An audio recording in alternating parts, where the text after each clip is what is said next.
السلام عليكم ورحمة الله وبركاته. بسم الله الرحمن الرحيم. يا أيتها النفس المطمئنة ارجعي إلى ربك راضية مرضية فادخلي في عبادي وادخلي جنتي. الصلاة والسلام عليك يا رسول الله. الصلاة والسلام عليك يا حبيب الله. خذ بأيدينا قلت حيلتنا أدركنا انظر حالنا يا رسول الله. പരിശുദ്ധ മദീന മുനവ്വറയിൽ നിന്നും ഹബീബായ മുത്തുനബി സ്വല്ലല്ലാഹു അലൈഹി വസല്ലമ തങ്ങളുടെ തിരു ചാരത്ത് വെച്ചിട്ടുള്ള മജ്ലിസാണ്. അള്ളാഹു കബൂൽ ചെയ്യുമാറാകട്ടെ. വളരെ വേദനിക്കുന്ന, ഉൾക്കൊള്ളാൻ കഴിയാത്തൊരു വാർത്തയാണ് എനിക്ക് കേൾക്കാൻ കഴിയുന്നത്. ആ പാതിരാ സമയത്ത് തന്നെ പ്രിയപ്പെട്ട ലൈലുമ്മി സങ്കടത്തോടുകൂടി അറിയിച്ച വാർത്ത മനസ്സിന് ഉൾക്കൊള്ളാൻ കഴിഞ്ഞില്ലെങ്കിലും അള്ളാഹുവിൻ്റെ ഖദർ ഖദാഇൽ വിശ്വസിക്കുന്ന, അള്ളാഹുവിൻ്റെ വിളിക്കുത്തരം എല്ലാവരും നൽകണമെന്നുള്ള പ്രതീക്ഷയിൽ തന്നെയാണല്ലോ എന്നോർക്കുമ്പോൾ നമ്മിൽ നിന്നും വിട പറഞ്ഞ പ്രിയപ്പെട്ട ലൈലുമ്മിയുടെ മകൾ എന്ന് തന്നെ പറയാം. എപ്പോഴും ദുആ കൊണ്ട് വസിയത്ത് ചെയ്യുന്ന മക്കളുടെ കാര്യത്തിൽ പ്രിയപ്പെട്ട ലൈലുമ്മി അല്ലാഹു ആഫിയത്ത് നൽകുമാറാകട്ടെ. പ്രിയപ്പെട്ട മകളെ സ്ഥാനത്ത് കാണുന്ന പ്രിയപ്പെട്ട മകളുടെ ഉമ്മ, പ്രിയപ്പെട്ട മർഹൂമ റസിയ ഉമ്മ നവ്വറല്ലാഹു മർഖദഹ, അവരുടെ ഖബറിലേക്കുള്ള ദിക്റുകളായി, മജ്ലിസുകളായി ഈ പരിശുദ്ധ മദീനയിൽ നിന്നും ആ ഉമ്മയുടെ ഖബറിലേക്ക് അല്ലാഹു കുത്തൊഴുക്ക് അല്ലാഹു എത്തിച്ചു കൊടുക്കുമാറാകട്ടെ. പ്രിയപ്പെട്ടവരെ, എൻ്റെ ശബ്ദം ശ്രവിക്കുന്നവരോട് എനിക്ക് പറയാനുള്ളത്, നമ്മളുടെ മനസ്സിൽ നിന്നും മാറാത്തൊരു ഷോക്കാണ് ആ ഉമ്മയുടെ വിയോഗം.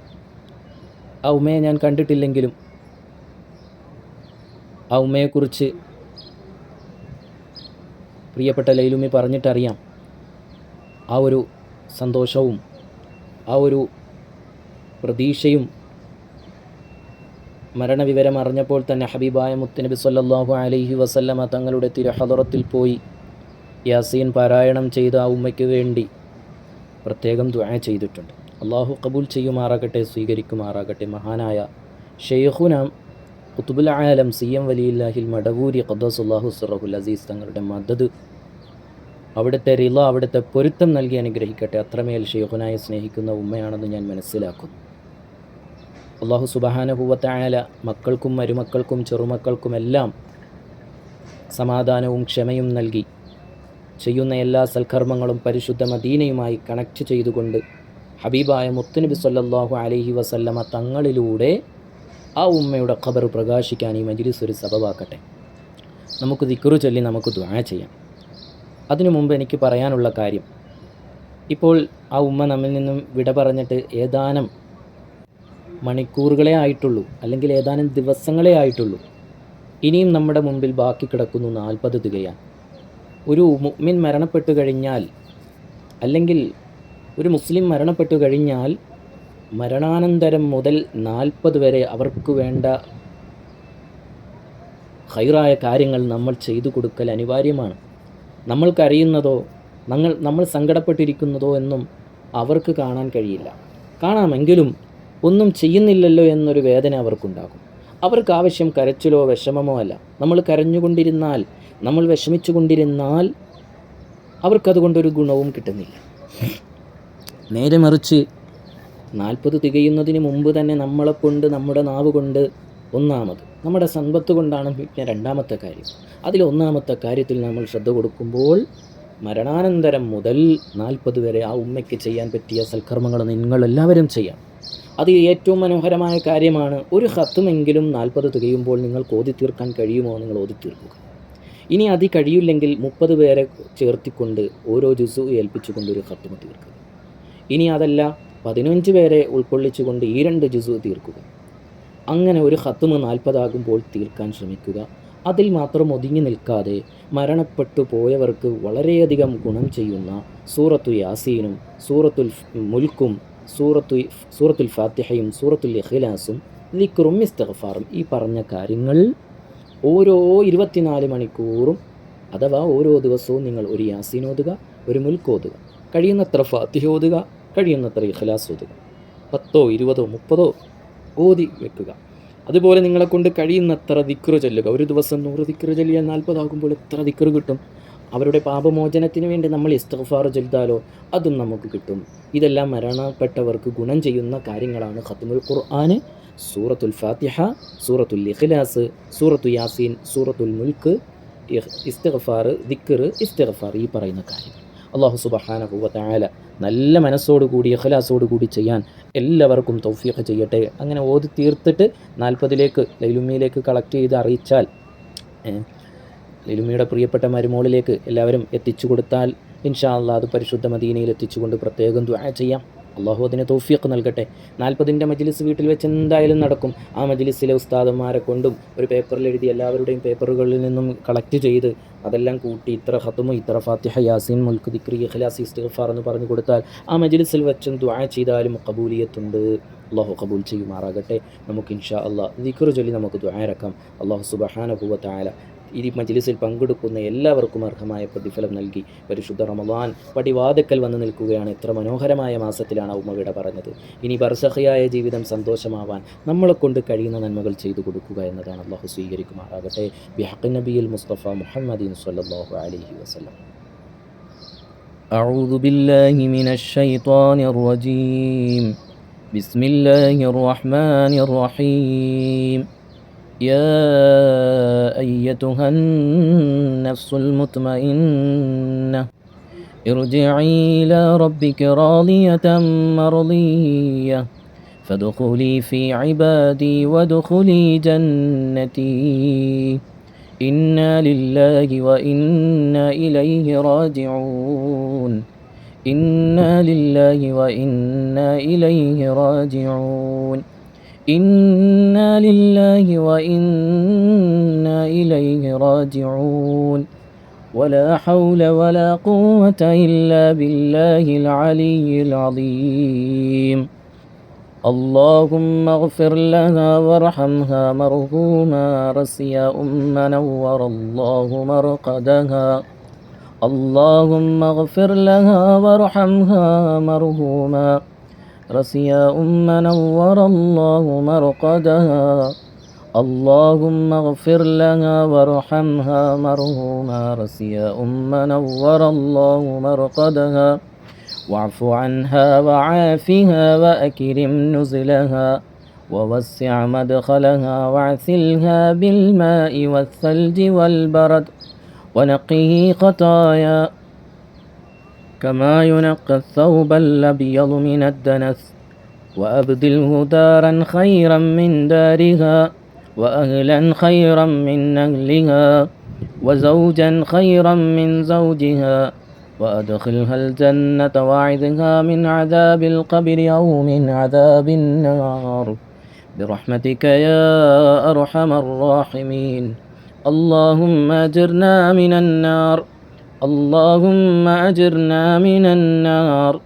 اللهم أجرنا من النار. اللهم أوصل مثل ثواب ما قرأناه إلى حضرة حبيبك سيدنا محمد صلى الله عليه وسلم وإلى حضرة جميع الأنبياء والمرسلين وإلى حضرة أهل الخير كلهم أجمعين. اللهم زد لهم شرفا على شرفهم وفضلا على فضلهم. اللهم بحقهم وبجاههم يسر عسيرنا وسهل أمورنا واقض حوائجنا وأد ديوننا واشف أمراضنا وأمراض مرضانا يا أرحم الراحمين. اللهم وإلى حضرة أرواح آبائنا وأمهاتنا وإلى حضرة من ماتوا منا. اللهم اغفر لنا ولهم وارحمنا وإياهم واجمع بيننا وبينهم في دار جناتك النعيم مع عبادك الصالحين. اللهم اجعل قبورنا وقبورهم روضة من رياض الجنة، ولا تجعل قبورنا ولا قبورهم حفرة من حفر النيران. اللهم آنس وحشتهم وآمن روعتهم ونفس كربتهم ونور محلتهم وارفع درجتهم وكن لنا ولهم وبنا وبهم حفيا. اللهم وارحم ما كان من السيئات في تروسهم وافسح لهم ما ضاق من رموسهم، واجعل لي حور الكواعب من أنسهم وأنيسهم. اللهم وما أتوك به من حسنة فتقبلها، وما أتوك به من سيئة فتجاوز عنها. اللهم أبدلهم دارا خيرا من دارهم، وأهلا خيرا من أهلهم، وجيرانا خيرا من جيرانهم. اللهم أدخلهم الجنة وأعذهم من عذاب القبر وفتنته ومن عذاب النار. اللهم اغفر للمؤمنين والمؤمنات والمسلمين والمسلمات الأحياء منهم والأموات، إنك مجيب الدعوات يا قاضي الحاجات، برحمتك يا أرحم الراحمين. ربنا اغفر لنا ولإخواننا الذين سبقونا بالإيمان، ولا تجعل في قلوبنا غلا للذين آمنوا، ربنا إنك رؤوف رحيم. ربنا آتنا في الدنيا حسنة وفي الآخرة حسنة وقنا عذاب النار. ربنا تقبل منا إنك أنت السميع العليم، وتب علينا إنك أنت التواب الرحيم. وصلى الله على سيدنا محمد وعلى آله وصحبه أجمعين. كلما ذكره الذاكرون غفل عن ذكره الغافلون، والحمد لله رب العالمين.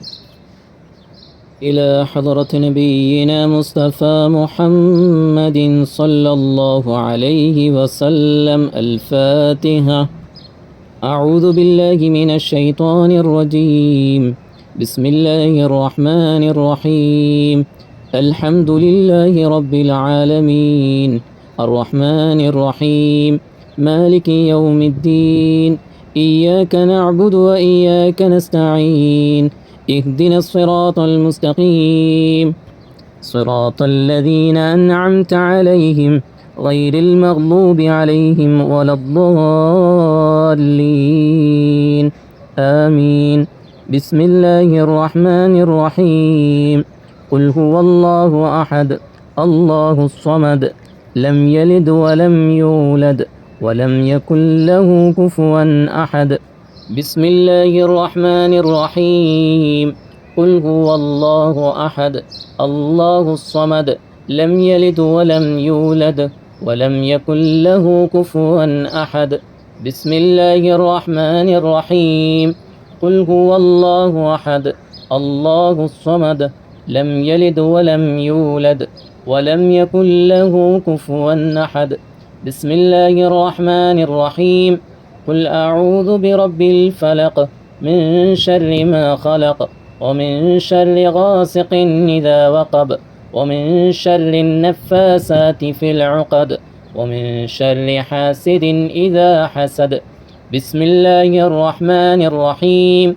قل أعوذ برب الناس ملك الناس إله الناس من شر الوسواس الخناس الذي يوسوس في صدور الناس من الجنة والناس. أعوذ بالله من الشيطان الرجيم. بسم الله الرحمن الرحيم. ياسين والقرآن الحكيم إنك لمن المرسلين على صراط مستقيم تنزيل العزيز الرحيم لتنذر قوما ما أنذر آباؤهم فهم غافلون لقد حق القول على أكثرهم فهم لا يؤمنون إنا جعلنا في أعناقهم أغلالا فهي إلى الأذقان فهم مقمحون وجعلنا من بين أيديهم سدا ومن خلفهم سدا فأغشيناهم فهم لا يبصرون وسواء عليهم أأنذرتهم أم لم تنذرهم لا يؤمنون إنما تنذر من اتبع الذكر وخشي الرحمن بالغيب فبشره بمغفرة وأجر كريم إنا نحن نحيي الموتى ونكتب ما قدموا وآثارهم وكل شيء أحصيناه في إمام مبين واضرب لهم مثلا أصحاب القرية إذ جاءها المرسلون إذ أرسلنا إليهم اثنين فكذبوهما فعززنا بثالث فقالوا إنا إليكم مرسلون قالوا ما أنتم إلا بشر مثلنا وما أنزل الرحمن من شيء إن أنتم إلا تكذبون قالوا ربنا يعلم إنا إليكم لمرسلون وما علينا إلا البلاغ المبين قالوا إنا تطيرنا بكم لئن لم تنتهوا لنرجمنكم وليمسنكم منا عذاب عليم قالوا طائركم معكم وإن ذكرتم بل أنتم قوم مسرفون وجاء من أقصى المدينة رجل يسعى قال يا قوم اتبعوا المرسلين اتبعوا من لا يسألكم أجرا وهم مهتدون وما لي لا أعبد الذي فطرني وإليه ترجعون أأتخذ من دونه آلهة إن يردني الرحمن بضر لا تغني عني شفاعتهم شيئا ولا ينقذون إني إذا لفي ضلال مبين إني آمنت بربكم فاسمعون قيل ادخل الجنة قال يا ليت قومي يعلمون بما غفر لي ربي وجعلني من المكرمين وما أنزلنا على قومه من بعده من جند من السماء وما كنا منزلين إن كانت إلا صيحة واحدة فإذا هم خامدون يا حسرة على العباد ما يأتيهم من رسول إلا كانوا به يستهزئون ألم يروا كم أهلكنا قبلكم من القرون أنهم إليهم لا يرجعون وإن كل لما جميع لدينا محضرون وآية لهم الأرض الميتة أحييناها وأخرجنا منها حبا فمنه يأكلون وجعلنا فيها جنات من نخيل وأعناب وفجرنا فيها من العيون ليأكلوا من ثمره وما عملته أيديهم أفلا يشكرون سبحان الذي خلق الأزواج كلها مما تنبت الأرض ومن أنفسهم ومما لا يعلمون وآية لهم الليل نسلخ منه النهار فإذا هم مظلمون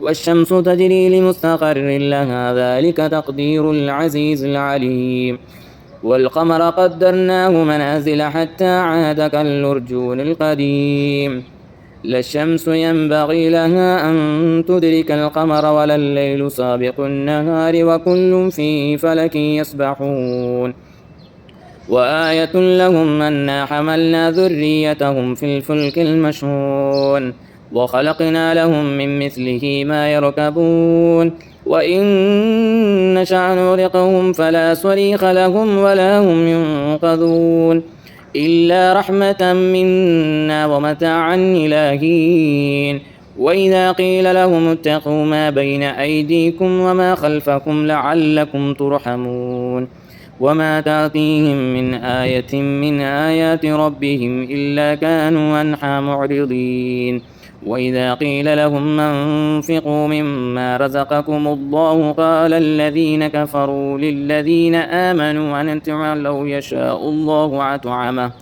إن أنتم إلا في ضلال مبين ويقولون متى هذا الوعد إن كنتم صادقين ما ينظرون إلا صيحة واحدة تأخذهم وهم يخصمون فلا يستطيعون توصية ولا إلى أهلهم يرجعون ونفخ في الصور فإذا هم من الأجداث إلى ربهم ينسلون قالوا يا ويلنا من بعثنا من مرقدنا هذا ما وعد الرحمن وصدق المرسلون إن كانت إلا صيحة واحدة فإذا هم جميع لدينا محضرون فاليوم لا تظلم نفس شيئا ولا تجزون إلا ما كنتم تعملون إن أصحاب الجنة اليوم في شغل فاكهون هم وأزواجهم في ظلال على الأرائك متكئون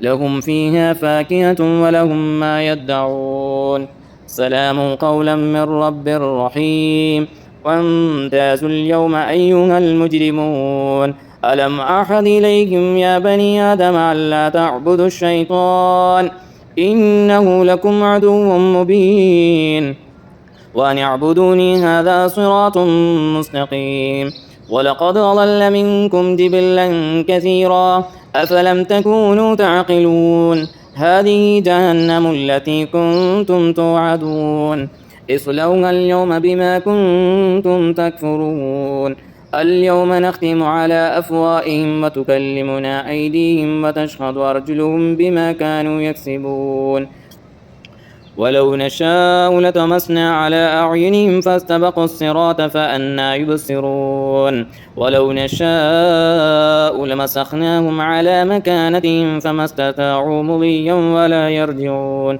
ومن نعمره ننكسه في الخلق أفلا يعقلون وما علمناه الشعر وما ينبغي له إن هو إلا ذكر وقرآن مبين لينذر من كان حيا ويحق القول على الكافرين أولم يروا أنا خلقنا لكم مما عملت أيدينا أنعاما فهم لها مالكون وذللناها لهم فمنها ركوبهم ومنها يأكلون ولهم فيها منافع ومشارب أفلا يشكرون واتخذوا من دون الله آلهة لعلهم ينصرون لا يستطيعون نصرهم وهم لهم جند محضرون فلا يحزنك قولهم إنا نعلم ما يصرون وما يعلنون أولم ير الإنسان أنا خلقناه من نطفة فإذا هو خصيم مبين وضرب لنا مثلا ونسي خلقه قال من يحيي العظام وهي رميم قل يحييها الذي أنشاها أول مرة وهو بكل خلق عليم الذي جعل لكم من الشجر الأخضر نارا فإذا أنتم منه توقدون أوليس الذي خلق السماوات والأرض بقادر على أن يخلق مثلهم بلى وهو الخلاق العليم إنما أمره إذا أراد شيئا أن يقول له كن فيكون فسبحان الذي بيده ملكوت كل شيء وإليه ترجعون صدق الله العظيم جددوا إيمانكم ونوروا قلوبكم وزينوا ألسنتكم بقول لا إله إلا الله لا إله إلا الله لا إله إلا الله لا إله إلا الله لا إله إلا الله لا إله إلا الله لا إله إلا الله لا إله إلا الله لا إله إلا الله لا إله إلا الله لا إله إلا الله